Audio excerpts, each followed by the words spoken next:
Bonjour Théo Roumier. Bonjour Pablo. Merci d'avoir accepté notre invitation. Alors vous êtes syndicaliste et membre de l'Union communiste libertaire, une organisation qui est née en juin dernier d'un mariage entre Alternative Libertaire et la coordination des groupes anarchistes. Alors c'est une union plutôt qu'une énième dissidence à cet endroit de l'échiquier politique, donc ça vaut le coup d'être souligné. Et vous l'avez fait au nom du communisme libertaire. Mais c'est quoi au juste le communisme libertaire ? Alors, vaste question. Le communisme libertaire, tel que nous on l'entend, c'est évidemment un projet de société. C'est la société qu'on veut demain, hein, une société qui soit à la fois basée sur des rapports égalitaires de production, voilà, entre hommes et femmes, une société qui soit libérée également du racisme, et surtout une société où effectivement chacun et chacune puisse avoir sa place, puisse décider. Nous on dit qu'on est communiste libertaire parce que les deux mots sont importants, hein. À la fois communiste puisque nous on veut rompre avec le système capitaliste tel qui continue de structurer en fait notre monde, hein, voilà, hein, aujourd'hui il y a des intérêts privés qui dirigent, qui contrôlent nos vies et qui détruisent la planète, hein, très clairement, hein. Nous, notre lecture par exemple de la crise climatique et de la crise écologique, elle est profondément anticapitaliste, et pour ça il faut rompre avec le capitalisme, et pour rompre avec le capitalisme il faut aller vers un communisme que nous on appelle libertaire, puisqu'évidemment notre communisme c'est pas le communisme de l'URSS, c'est pas le communisme de la Chine maoïste, c'est un communisme où justement il y a la base du fonctionnement de la société serait horizontale, fédérale, permettrait à chacun et chacune d'y prendre sa place et reposerait sur une démocratie directe. Voilà. Donc, et qui lierait en fait émancipation individuelle et collective. Ça c'est notre communisme libertaire en tant que projet de société. Mais nous, notre communisme libertaire, c'est aussi une pratique en fait, hein, c'est aussi un engagement militant, c'est-à-dire qu'on vient quand même d'un courant historique, hein, le mouvement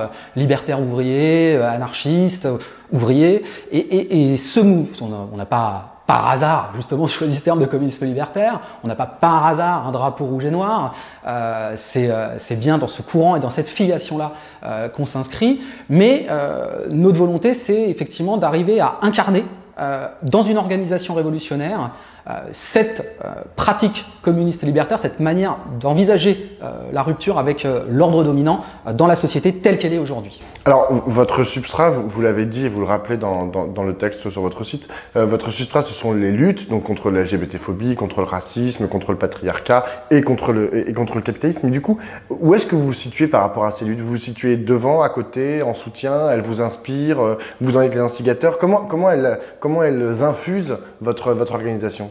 Alors, infuser, je trouve c'est plutôt le bon mot. En fait, nous, on est immergés dedans. On ne construit pas une organisation révolutionnaire qui est justement à côté, surplombante. Nous, clairement, hein, le modèle de l'avant-garde éclairée, c'est pas notre tasse de thé. On pense même que c'est complètement dépassé et que c'est contre-productif aujourd'hui de réfléchir comme ça le rapport des organisations révolutionnaires aux mouvements plus larges, aux mouvements de masse, aux mouvements sociaux.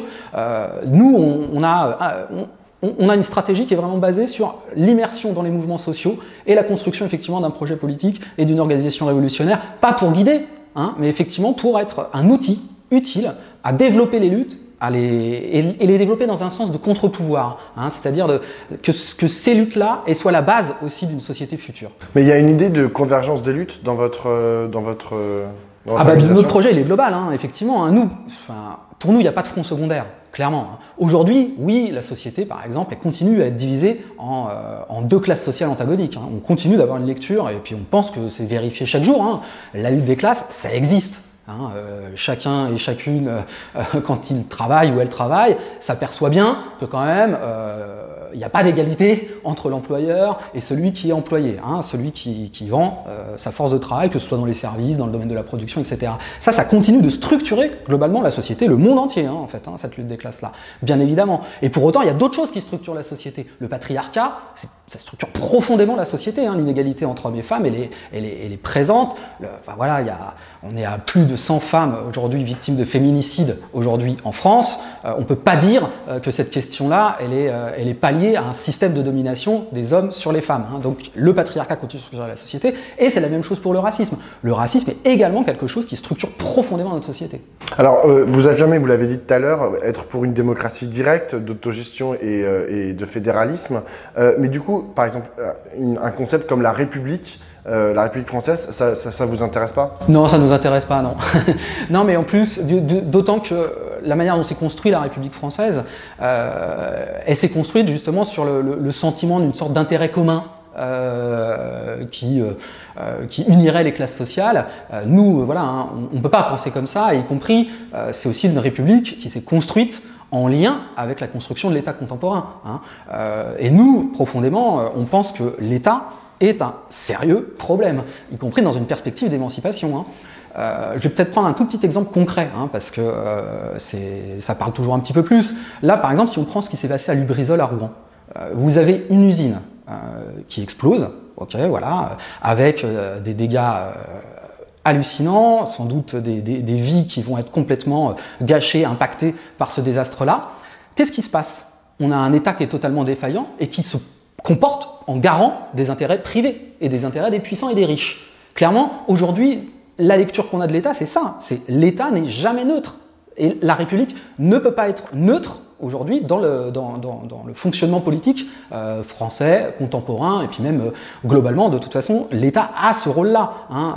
La manière dont il se construit en tant que pouvoir centralisé favorise les riches et les puissants. Et donc l'État est un instrument de ça. Et c'est ce qu'on voit, hein, effectivement, à Lubrizol. Hein. Il protège effectivement Warren Buffett, qui est un milliardaire américain, qui est le propriétaire de Lubrizol, qui avait déclaré s'il y a une classe, il y a la guerre de classe se mène, et c'est ma classe, la classe des riches, qui est en train de la gagner, quoi. Bon, bah, nous, on pense que c'est sur le terrain, effectivement, des luttes populaires, des luttes sociales, qu'il faut aller pour arriver à construire une rupture révolutionnaire, quoi. Alors, il y a un mot que vous n'avez pas encore utilisé depuis le début de l'entretien, c'est le mot gauche. Comment vous vous situez en fait par rapport à l'écosystème de la gauche, à la fois des partis, des syndicats, des intellectuels? Est-ce que vous rejetez ce concept-là ou est-ce que vous l'embrassez? Non, nous on se situe, hein, dans le champ, clairement, s'il faut prendre les catégories politiques d'aujourd'hui, on se situe dans le champ de l'extrême gauche. Hein. On est une organisation révolutionnaire, anticapitaliste, antipatriarcale et antiraciste. Voilà, fatalement on est dans ce champ-là, quoi. Ceci dit, on n'a pas de problème pour discuter avec qui que ce soit. Hein. Nous, on est vraiment dans une démarche ouverte. C'est-à-dire qu'on n'a pas de soucis à discuter avec un certain nombre d'organisations. Par contre, on ne se situe pas par rapport à elles. C'est-à-dire qu'on ne cherche pas à réfléchir comment est-ce qu'on se distingue. C'est pas ça. Non, nous, si on a construit une organisation, c'est parce que justement, on a un projet, on a une histoire, on a une stratégie pour changer la société, pour faire la révolution, et que du coup, il y a une cohérence avec le choix organisationnel qu'on a fait de construire l'Union communiste libertaire. Après, voilà, pas de souci pour discuter avec qui que ce soit. Nous, au contraire, même quand on s'est créé, on a envoyé des invitations larges pour rencontrer un certain nombre d'organisations. On a rencontré le NPA, on a rencontré l'Union syndicale solidaire, et puis voilà, hein, syndicale, politique, associative. On va rencontrer bientôt Lutte ouvrière, Attaque, les comités syndicalistes révolutionnaires. Bon, voilà, il n'y a pas de souci pour discuter, échanger, et puis surtout aussi, on n'a pas, je disais tout à l'heure qu'on n'a pas de logique d'avant-garde. On ne considère pas que notre outil, justement, il est isolé. Quand je disais qu'on est immergé dans les luttes sociales, on croise d'autres militants, hein, dans les luttes sociales. Et là, en plus, les militantes et les militants de l'UCL, ils savent très bien faire la distinction entre ce que peut être, je sais pas, je vais dire par exemple la France Insoumise et un militant ou une militante de la France Insoumise qui est actif dans les luttes, qui construit des luttes. Et nous, on construit unitairement avec toutes celles et ceux qui veulent construire unitairement des résistances aujourd'hui à l'ordre capitaliste, patriarcal et raciste. Alors, vous l'avez dit plusieurs fois, vous avez dit que vous étiez du côté des luttes populaires. Du coup, est-ce qu'on pourrait dire que votre stratégie, elle est populiste ou c'est un mot que vous rejetez? Est-ce que ça pourrait être une de vos stratégies? Alors, le populisme tel qu'il s'incarne aujourd'hui, hein, y compris en France, et notamment au travers de la France Insoumise, oui, non, c'est pas notre tasse de thé, parce que quand même, il y a une lecture du populisme qui regroupe ce qu'on a dit sur la République et sur l'État, c'est-à-dire quelque chose comme s'il y avait une sorte de peuple surplombant. Ça gomme, ça nie même, je pense en partie, la lecture lutte de classe de la société, hein, c'est-à-dire le fait qu'effectivement il y a des exploités et il y a des exploiteurs et que là il y a quand même deux camps et deux côtés de la barricade. Donc nous, oui, c'est pas comme ça enfin d'une part c'est pas notre vocabulaire et puis voilà, c'est pas notre stratégie. Nous, notre stratégie, c'est effectivement, quand je parlais de lutte populaire, c'est de construire des luttes effectivement populaire pour construire aussi un pouvoir populaire. C'est-à-dire que quand je disais que nous on veut pas de l'État, il faut bien quand même construire un jour une autre société, il faut bien la préparer et pour nous, l'autre société, elle se construit dès aujourd'hui, dès maintenant et la rupture révolutionnaire, elle se construit dès aujourd'hui, dès maintenant dans toutes les luttes, toutes les cadres organisationnels, tous les collectifs qu'on peut créer. C'est comme ça qu'on crée effectivement les bases d'un pouvoir nouveau, d'un pouvoir différent et d'un pouvoir populaire où toutes et tous auraient leur place. Alors, vous l'avez dit, vous êtes les municipales, ça vous intéresse pas, le terrain électif ne vous intéresse pas, vous êtes dans les luttes et dans les mouvements sociaux. Alors du coup, aujourd'hui, c'est quoi votre agenda? C'est les retraites, c'est ADP, c'est les gilets jaunes, c'est de la lutte climatique? Alors nous, notre agenda, c'est oui, bah voilà, les retraites. Le mois de décembre, on a clairement on a un objectif, hein, c'est de faire en sorte qu'il soit le plus chaud possible, qu'effectivement il y ait le plus de grèves possible, le plus de grèves reconductibles possible. Hein. Il faut savoir que nous, on est aussi une organisation qui est très favorable et même qui développe. Hein, et il n'y a pas beaucoup d'organisations de gauche qui disent qu'il, par exemple, faut construire des syndicats aujourd'hui. Nous, on dit qu'il faut construire des syndicats, il faut construire le syndicalisme comme outil collectif de résistance et de lutte. Et donc, nos militants, nos militantes, dans leurs organisations syndicales, c'est pas qu'ils portent le discours de l'ICL, c'est qu'ils sont simplement aux côtés de leurs camarades pour construire aujourd'hui le plus de grèves, le plus de solidarité collective et le plus d'organisation collective pour la réussir, cette grève d'abord du 5 décembre, et puis aller même plus loin et construire effectivement la grève reconductible partout où c'est possible pour hisser le niveau du rapport de force là où il faut. Parce qu'effectivement, on a un pouvoir qui est de plus en plus autoritaire, on l'a vu hein, avec la répression qui a frappé le mouvement des Gilets jaunes, qui est complètement autiste, et donc là il y a un enjeu central à faire en sorte que l'économie du pays soit bloquée. Nous on continue à penser que la question de la grève générale est un levier essentiel dans le rapport de force face au pouvoir et face aux capitalistes. Donc ça, voilà, c'est clair que en termes d'agenda, ça nous occupe beaucoup, et pour nous c'est fondamental et c'est essentiel de réussir les grèves en décembre et de les développer le plus possible. Et à côté de ça, on n'est pas, voilà, on a plusieurs groupes, par exemple de l'UCL, là compris, des initiatives par rapport à l'offensive islamophobe que mène le gouvernement et des agitateurs de haine hein, comme Éric Zemmour ou d'autres. Aujourd'hui, là, il y a aussi quelque chose d'important à travailler, hein, c'est arriver à dire qu'il n'y a pas d'égalité sous réserve ou sous condition pour une partie de la population. Voilà, il faut combattre l'islamophobie, il faut la dénoncer très clairement. Voilà, on a par exemple, samedi à Pantin, il y a un rassemblement qui a été appelé par le groupe de l'Union communiste libertaire. On a des camarades à Nantes qui ont également participé à un rassemblement appelé par un groupe féministe révolutionnaire. On a une réunion publique à Saint-Denis lundi. Enfin voilà, là, nos militantes et nos militants sont engagés hein, pour faire front face à l'offensive islamophobe, pas seuls, aussi dans des cadres unitaires. Et puis bien sûr, après, il y a toutes les mobilisations climat. On a des camarades qui étaient actifs et présents dans le mouvement des Gilets jaunes. Ça, on est, en gros, vraiment, on essaye d'être sur le plus de fronts possible, tous les fronts possibles qui permettent d'attaquer le pouvoir là où il sévit. Alors, juste une dernière question sur ADP, sur Aéroport de Paris, parce que c'est quand même un des symboles en fait de l'État français stratège.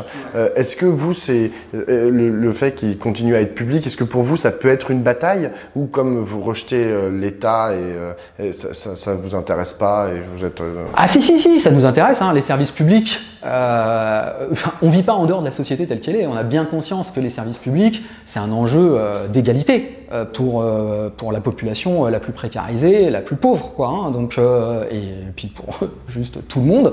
Donc oui, bien évidemment que nous, par rapport à ADP, notre position elle est d'estimer qu'il y a une privatisation qui n'est pas acceptable et qu'il y a un enjeu autour de la bataille pour Aéroport de Paris à dire que les services publics sont un enjeu de société et qu'il faut les défendre et qu'il faut les défendre et puis les développer. Voilà, donc non, nous, la bataille d'ADP, on n'y est pas extérieur. Clairement, hein, on est aussi sur plein d'autres fronts, voilà, donc bon, on fera là où il y a des collectifs se montreront, les groupes de l'Union communiste libertaire, ils ne seront pas étrangers, ils ne seront pas insensibles, c'est pas, voilà, hein, mais pour poser la question des services publics, pour poser aussi la question de comment on fait des services publics, qui décide, hein, parce que c'est pareil, l'État stratège, il ne fait pas forcément les choix qui vont dans l'intérêt de la population et l'intérêt des plus pauvres et des plus précarisés. Et nous, ça pose la question justement de la socialisation des services publics, de leur autogestion, et ça, c'est aussi des questions qu'on veut poser dans le débat autour d'Aéroports de Paris. Merci beaucoup Théo Roumier. Merci Pablo.